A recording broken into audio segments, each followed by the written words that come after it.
Hello and welcome to iBluAirJgR Gaming for Comedy. This is Uncut Battleborn. It's just you, me, and for now Oscar Mike is joining us. That's the character that I'm playing as today. But we're not here to talk so much about the character. We're just chilling, right? We're talking about feelings today. We're gonna share a little bit, right? Because more important than what Battleborn is and what it does well is how it makes you feel. And honestly, I've been enjoying the game. The game is currently in open beta. It's gonna be in open beta for a few more days on the PC, and it's fun. It's been a fun experience. I never played Borderlands, so maybe that's why I'm enjoying it so much. It feels a lot like I imagined Borderlands to be from all the different from the different videos that I've seen of it. But also it looks pretty. It just feels good. The game does things that feel good. Aside from I said before that I had some issues with being a melee character. How it feels weird having to melee in first person, and that's my major gripe with the game is that it is first person, and the character models are so beautiful that it's almost a shame that I can't look at my character all the time. But other than that, it's a really fun game. I've been enjoying it so far. So this is one of the 5v5 multiplayer matches. I actually can't even remember what it's called. Probably should have checked that before I started recording, but apparently we're not that professional here.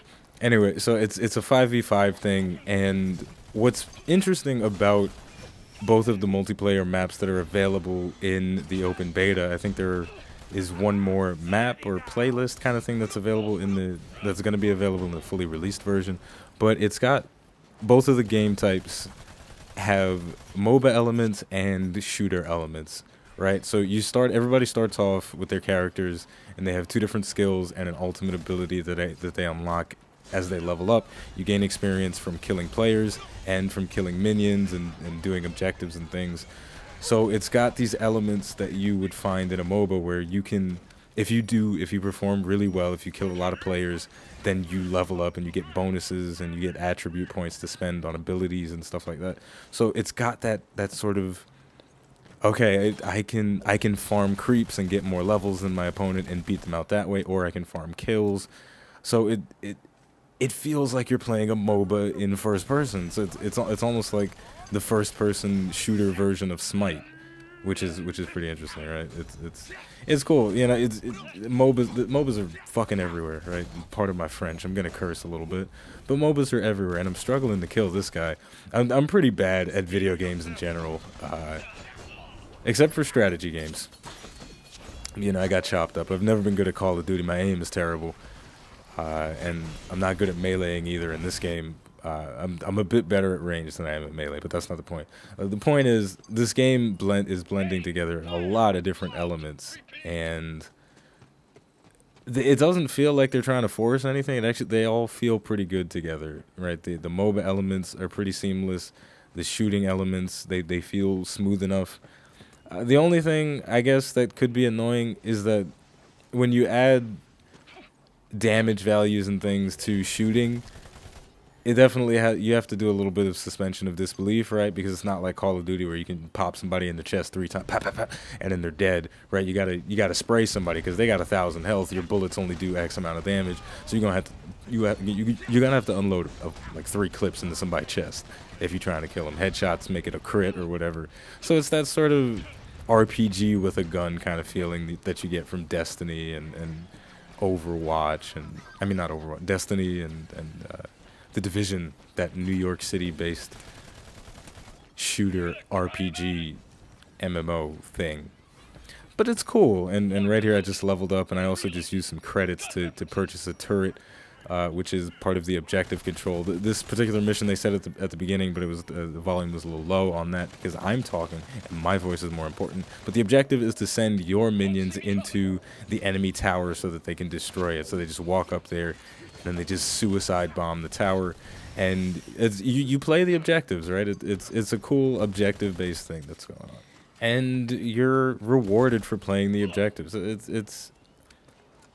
It feels like the objectives are valuable as opposed to you know, you could probably win a game just by face rolling if you're so good that you just completely dominate the other team in kills. Then I'm sure you can win that way. But the objectives have a value, and just like in a MOBA, you know, the towers and all that. But they take it a little step further with because you can actually purchase different units to send down the field and all that stuff. It's cool. It's cool. I like it. I like it. But here's the thing, right? Whenever there's a game that is kind of like another game, there's always this thing where, oh, Overwatch just looks better, so I'm just gonna buy that. But they don't feel the same. Now, I've never played Overwatch, so what I'm saying could be bullshit.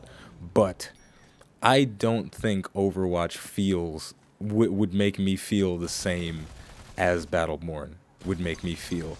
Battleborn feels more like an RPG to me just because of some of the mechanics that I've seen and played with in the game, right? It's just and somebody needs to tell me right now if there are damage numbers in Overwatch because I don't know, but that's the main thing that I feel turns this into more of an RPG kind of feel versus Overwatch being more shooter oriented. You will never see damage numbers in Halo. You will never see damage numbers in Call of Duty because that would be stupid, right? You know, you equip the M16 and all of a sudden you shoot somebody 44, 44, 44. And it's never gonna happen. And I feel like that's a little thing, and it's kind of dumb to say that's one of the big separating things between, you know, how the two different games feel. But it's a big deal to me, right? And this is just my opinion, right? And I'm talking shit. I'm talking nonsense right now. But I think that the way certain things make you feel when you're playing a game are very important. And another thing that definitely makes this feel more like an RPG MOBA kind of thing is the skill tree option. You know, when you level up your character in battle, you know, you get experience in battle, that you get to sort of spec your character how you want to spec him and for any particular match. And that's just a MOBA thing to do, you know. You upgrade your Q first, and then your E, and then your W. You know, look at that. I leveled up. I was doing pretty well in this match. I'm terrible at this game. I have bad aim, but I was doing well. And I was feeling myself. I was feeling myself a little bit. You know, I'm getting a little bit of lag here and there, but it's mostly because my computer is dog shit, and I'm trying to upgrade. But you know, let's not talk about the fact that I desperately want to buy an Alienware, but I don't have any money. Let's not talk about that. Let's talk about the skill tree. No, not the skill trees. There's something else that I wanted to talk about that's pretty interesting about this game.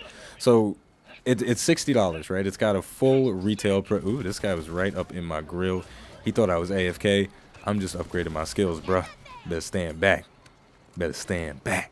Anyway, it's got a full retail price, but they've made some really interesting decisions with this game. There is a story mode. I don't know exactly how long it is, but I'm sure it's going to give at least, you know, 4 to 5 hours of gameplay, which is sort of what you'd expect from any shooter. You'd expect a couple hours of story mode gameplay. But in addition to that, you don't start off with all. Look at this. I'm struggling. I'm sort of trapped. He's just rubbing up on me. He's not letting me go. He's body blocking right there. But they don't give you everything unlocked right from the get-go. So you only have a certain number of characters unlocked as soon as you buy the game. And that's a really interesting decision, especially when you consider the fact that this is a MOBA, right? And when you pay for things in most other MOBAs, like League of Legends or whatever, let's say you drop $60 on League of Legends, you're going to get most of the champions. But with this game, you drop $60 and you don't get everything. You get pretty much, you know, you get Garen, Annie, and Master Yi for $60, right? But what's interesting about that is that you're actually getting content to play through because they're not giving you everything unlocked automatically, right? So if they gave you all the different playable characters right off the bat, then you don't have anything to strive for. And you can unlock the characters either by leveling up or through special challenges. But yeah, if they give you everything right away, then you don't have anything to strive for with the game. So it's sort of this fake way to bloat out the amount of playtime that there is in the game. But I think it's an interesting decision. I don't know if I think it's a bad one or a good one. But I respect it because most of the value of a game for me comes from, you know, not just playing. I was like, oh, I can play whoever I want. It's like, oh, I can unlock new things and play new characters after spending some time with other characters that maybe I don't like as much, and then I can find out if I like some other characters later, but that's only after putting in a couple of hours with this character. There's something to that aspect, so I'm actually kind of glad that they make you pay and then they don't give you everything right away. It's an interesting choice, and I think it's a good choice on their part, right? Because you know, you don't need everything right away, right? Because what if they did give you like the 50 different heroes right away? Throwing that grenade at him. Wait a minute. Am I gonna kill him? I can't remember if I killed this guy or not. Let's find out. He is just he chopping me. He's chopping me. I'm getting sliced up, but I meleeed him in the face. Get out of here. I'm playing Halo right now. But anyway,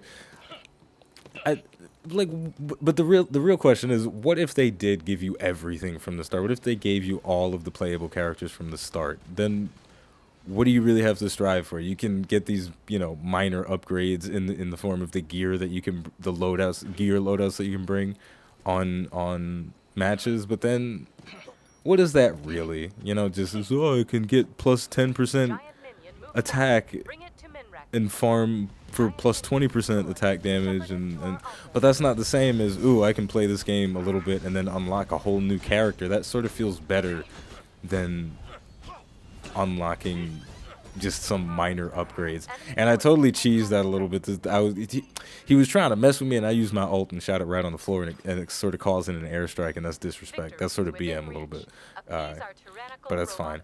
But yeah, there's something to them allowing you to feel the reward of unlocking a full-blown character to play with. So I don't know. It's, once again, we're talking about feelings right now. We're sharing feelings, you know. You know, it's important to share your feelings in a relationship. You know, you want to share your feelings. I'm sharing my feelings with you. So I hope you, even if you don't like my feelings, just, you know, maybe try to understand them a little bit. Maybe try to understand them. So, okay, we're almost done. The video's coming to a close because the match is coming to a close. What else is there to say? Battleborn or Overwatch? I guess that's probably the real reason you're watching Battleborn videos on the internet, on YouTube right now. Is because you're wondering, do I want to pick this up on May 3rd, or do I just want to wait a couple more days and to buy Overwatch? Is like what decision is better for me? And really, you gotta ask yourself, did I play that wrong? Yes, I did play that wrong, and I got chopped up for it. But also what you have to ask yourself is, do I think Borderlands is cool? Because this game feels a lot like Borderlands with PvP. If that was something that you wished existed in Borderlands, then this may be something you want. But also what you have to ask yourself is, am I more interested in a class-based shooter with really super unique characters, or am I more interested in a first-person shooter? What the am I more interested in a first-person shooter with MOBA elements and RPG elements and a sense of progression and stuff like that? Those are the main two things to consider when thinking Battleborn versus Overwatch, I think. So the match is over, which means I'm not going to sit around anymore and ramble to you. I'm just going to say, iBluAirJgR Games for Comedy, thank you for watching, and I will see you next time. If you enjoyed this, obviously drop a like rating. If you hated it, I will cry myself to sleep if you click the dislike button. I'm so serious about that. But either way, I'll see you next time.